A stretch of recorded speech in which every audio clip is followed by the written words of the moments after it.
Okay, guys, I just want to clarify something really quick about the meaning of being an owner operator. Okay, I talked to many drivers, and most of them they told me that they are owner operators or they were owner operators. However, when we start talking more deep about their experiences and stuff like that, I found out that they were just lease drivers or lease purchase drivers,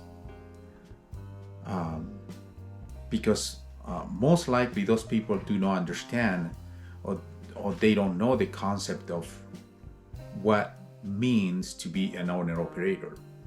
First of all, an owner operator is a person or a company who has the authority to run a business, in this case, a transportation business here in United States of America. So seems like a lot of people got into this industry thinking that owner operator is driving under somebody else's authority or lease purchase equipment and driving for them. So honestly, if you guys don't understand the real meaning of being an owner operator, I think you guys gonna continue making the same mistake, because in my opinion, this industry has two components. Okay? The first component are the drivers, the people who work hard, the people who drive the machines, the 80,000 pounds machine on the street through the snow, rain, wind, and heavy traffic. The people who take it responsibility to make sure that the freight is transported safely and arrives on time. Those are the people who are the heart and soul of this industry. And there is other component, okay? The people who are on top of this food chain, the people who control this industry, big companies, big corporations, also the Federal Motor Carrier, DOT, and the federal government. Okay? Basically, those are the two components of this industry. We are the ones who have to deal with all those irrational laws, rules, and regulations from the federal government, such as ELED, speed limit, cameras, sensors, all those rules that in reality is not helping at all to this industry. Okay? We are the ones dealing with all those problems, all those hoops that we have to jump. And the other group, like I said before, are those people who are on the top of this food chain, right? Those people, basically, there is no law. They don't have to abide anything.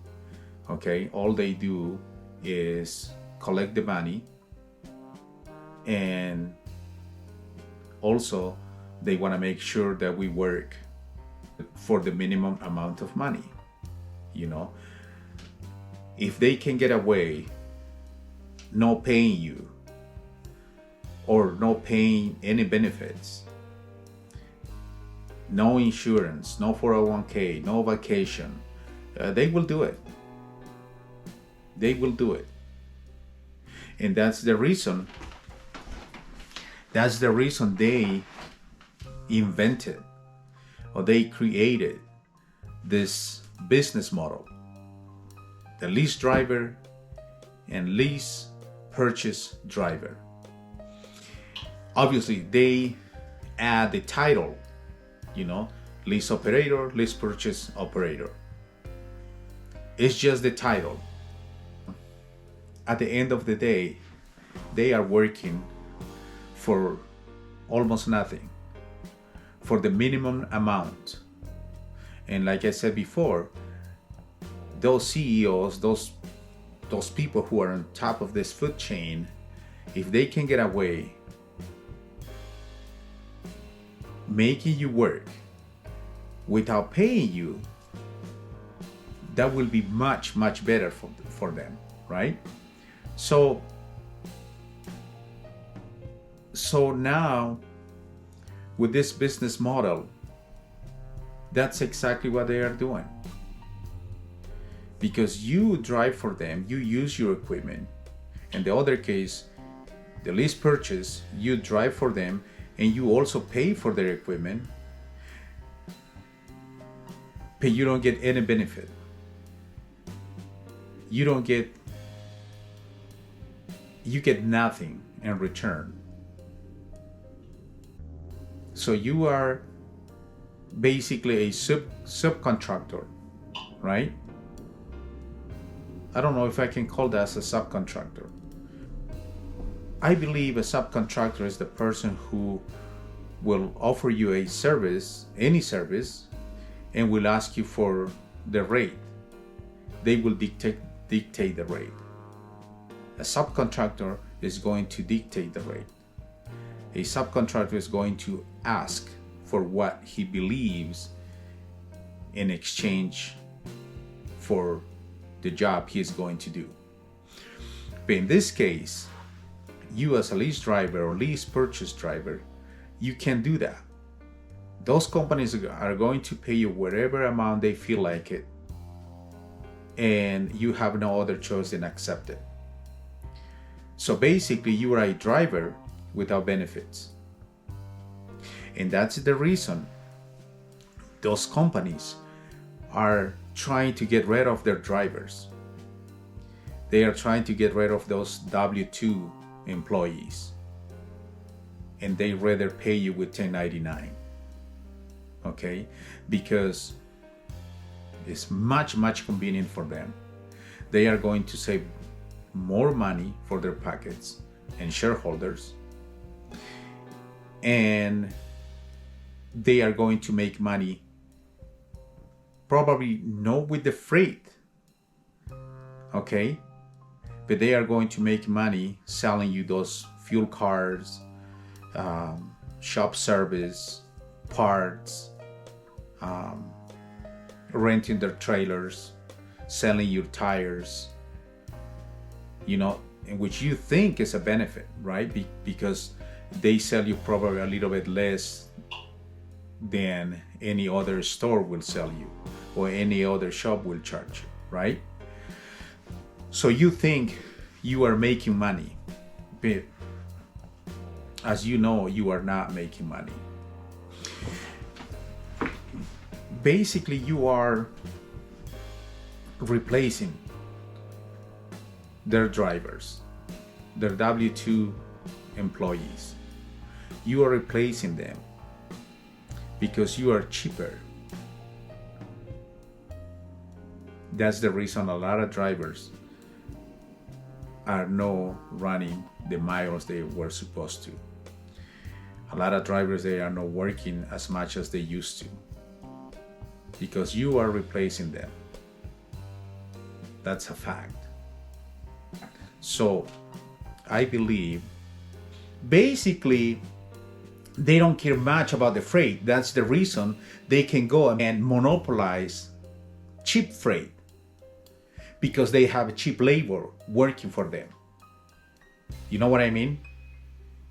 So now, what's the difference between a driver and a lease driver and a lease purchase driver, an owner operator, like myself?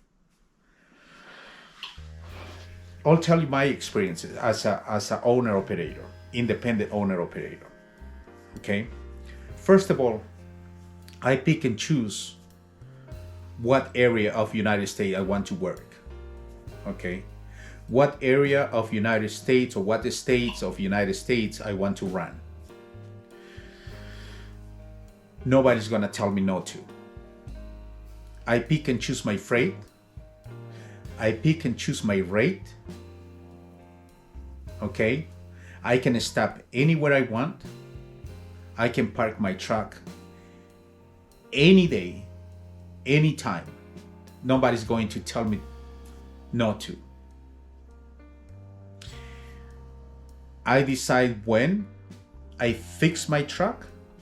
If something is wrong, I decide where I can buy my tires. I decide where I can buy my diesel. Okay? It is my decision how I run my business. It is my decision who I let get in my truck.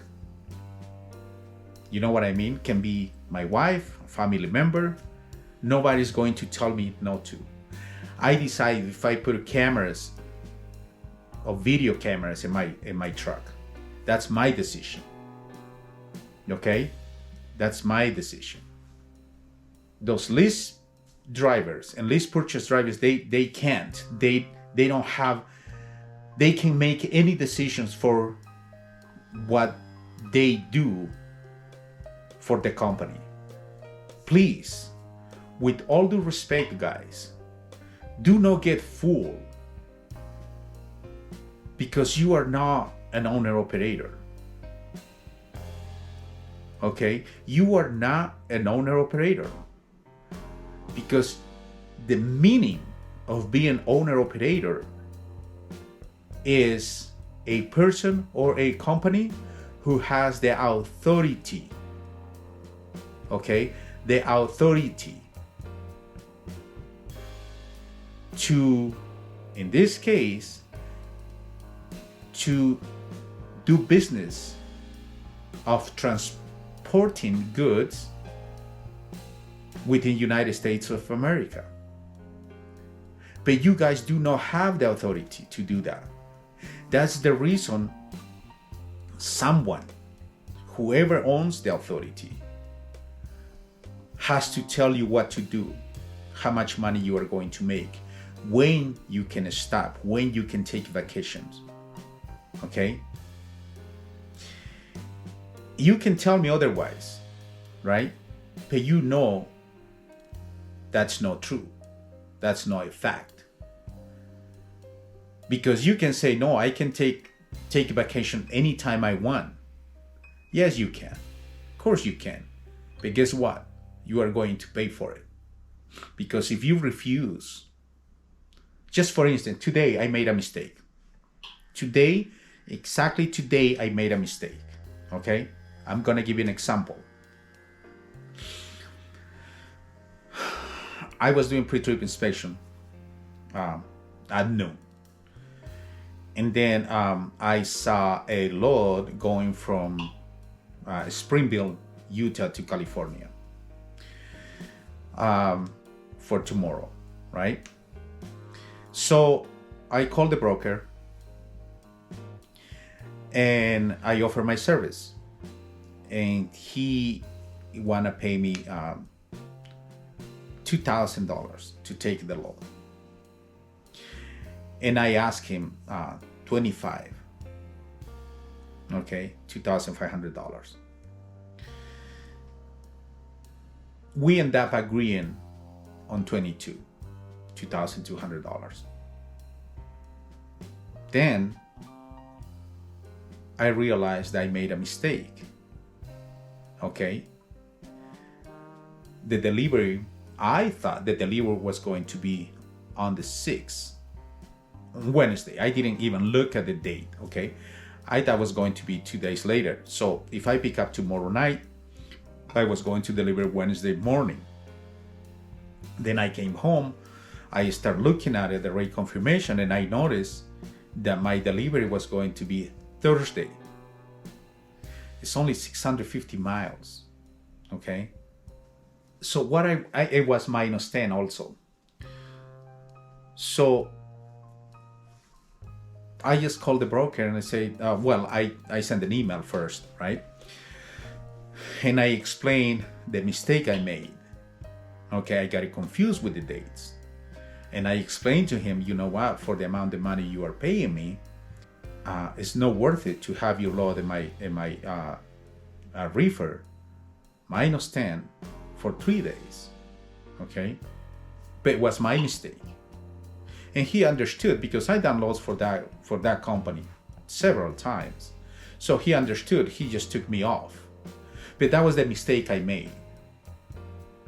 You can't do that.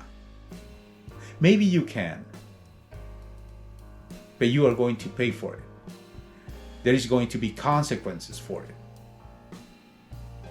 because now you are refusing to do the load.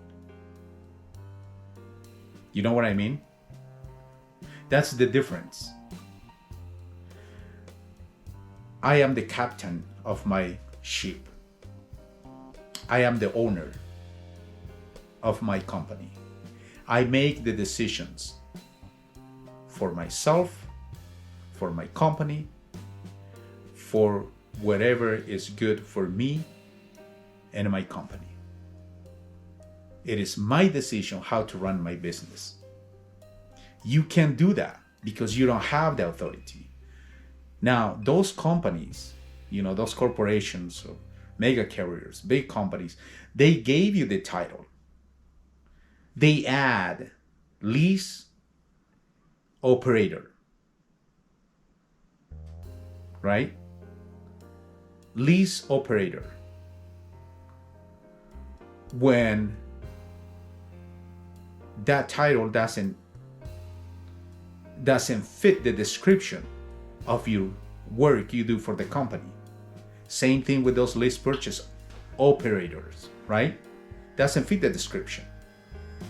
So you are just a driver with an extra title, extra responsibility, and without benefits. So I want to understand, guys, please understand me.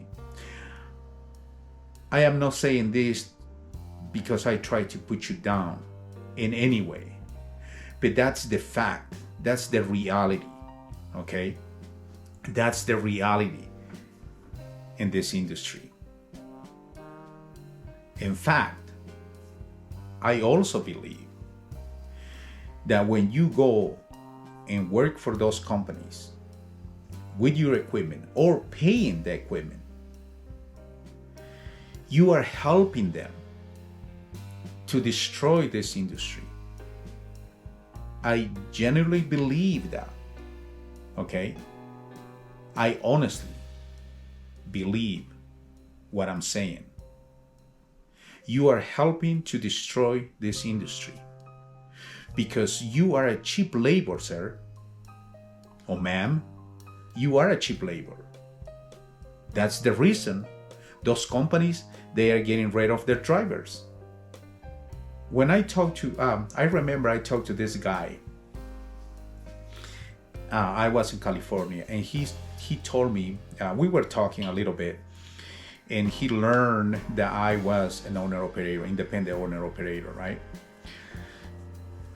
So I said to him, yeah, this is my truck. I look for my own loads and stuff like that. He says, oh yeah, I was an owner-operator for 7 years. I've been driving for 23, and I've been owner-operator for 7, but I quit. I got sick and tired. And I was like, I don't understand why you got sick and tired of being an owner-operator.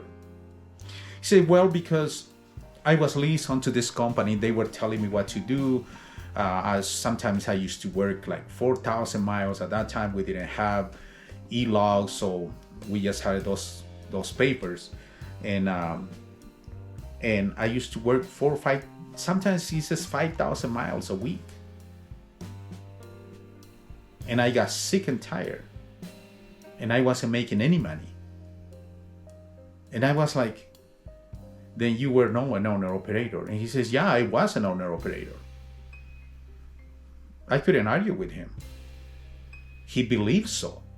He was sure that he was an owner operator. I've been doing this for 10 years. The way I do business, I will continue to do it for another 20 years if I want to. The way I do my business, the way I run my company. Because I drive an average of between 5,000 and 7,000 miles per month. And that's enough for me. And I have a decent life. I used to, actually, no anymore, because all these things going on. But still, this month of February, I was adding my numbers.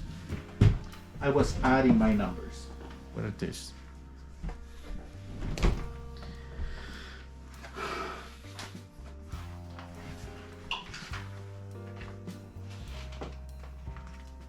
I ran miles, 2,730 miles.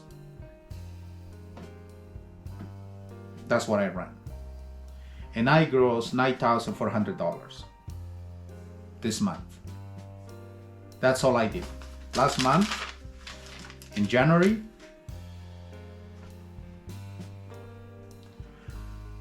$5,468 miles. I'm talking empty and loaded miles, okay? And I gross 18,300 miles. $18,300. That's what I gross. So basically in 2 months, I ran 5,468 miles plus 2,730 miles. So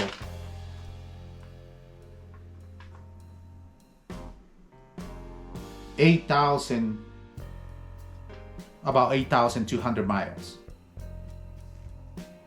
in 2 months.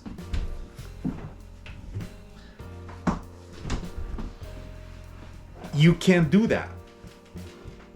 First of all, because you are making way less money than an owner operator. Because you can, maybe some of you, few of you, you have the freedom to go and look for your own loads and make your own deals, right? But there is only few of you. But most of you guys have to work or have to run 3,000, 3,500 miles in order for you to survive. If you run less than that in a week, and now you are in the big trouble. Because you will not make enough money to pay all the fees that those big companies are charging you, right? You will not be able to make it. And that's the reason that you can't call yourself, you cannot fool yourself calling or giving you the title of an owner operator. I think it's a big mistake. It's a big mistake calling yourself an owner operator, because you are not, sir or ma'am. Now,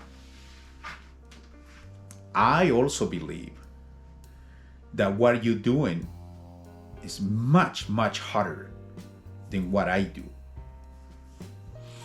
Because you guys have to follow many rules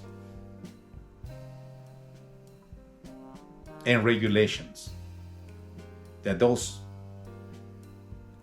big companies or mega carriers or corporations attach to your job. You have to follow to the T everything, otherwise you get in trouble. I believe my job is very simple. So to be honest with you, I don't understand why you guys go and sign those type of contracts, knowing that you don't have the freedom That's the first thing. Knowing that those companies are going to use you and exploit you. You guys know. And to be honest, I do not understand that. Okay? You guys have no decision, no freedom. So the point I want to make is this in this video. Okay? That, guys, you can do it. You already are working really, really hard for little money. Okay? So you can do this. You can be your own boss. You can run your own business. Don't you want to feel the freedom?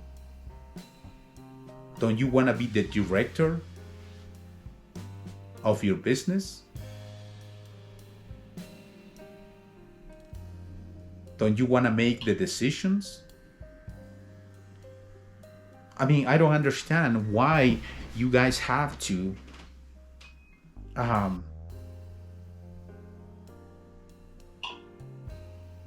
do all this sacrifice. And on top, you allow another person to tell you what to do.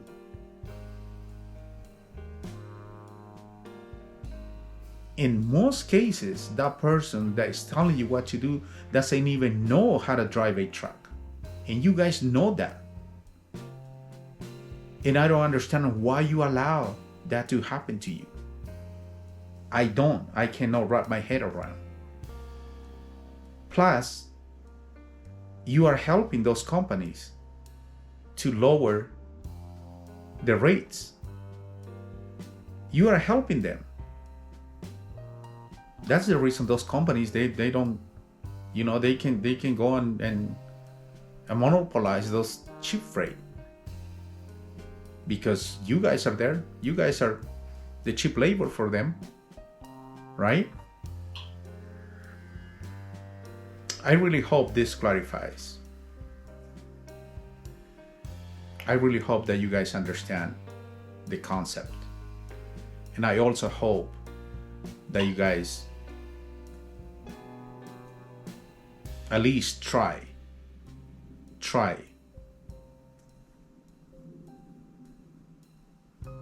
to do your own thing. I just heard or I watched a YouTube channel in which shows that there is hundreds of trucks stranded because of the storm, on California, Oregon, Washington, in that area. Here in Utah too. And most of those truckers, they were saying that they had to run. They had to. And I totally understand. Because for the amount of money that you guys are running, you guys are not going to make it if you guys take a day off or 2 days off. You guys are going to be in the deep hole if you guys stop running for 1 or 2 days. So you guys rather risk your life? That's insane. You guys have to work or to run over 3,000 miles so you can stay alive, so you can pay the bills. Are you guys crazy? That's insane. That's not healthy. You are killing yourself. You are killing yourself, guys. How can you guys accept that treatment? I mean, who in their right mind is going to drive over 3,000 miles every week so they can stay alive in this business? And then you guys go and complain about brokers, about shippers, about the government, politicians. When you guys are accepting it, you guys willingly accept those rates. You guys willingly go and sign those papers.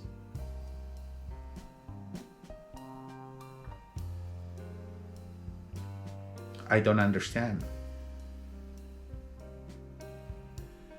I don't. That's my rant for today.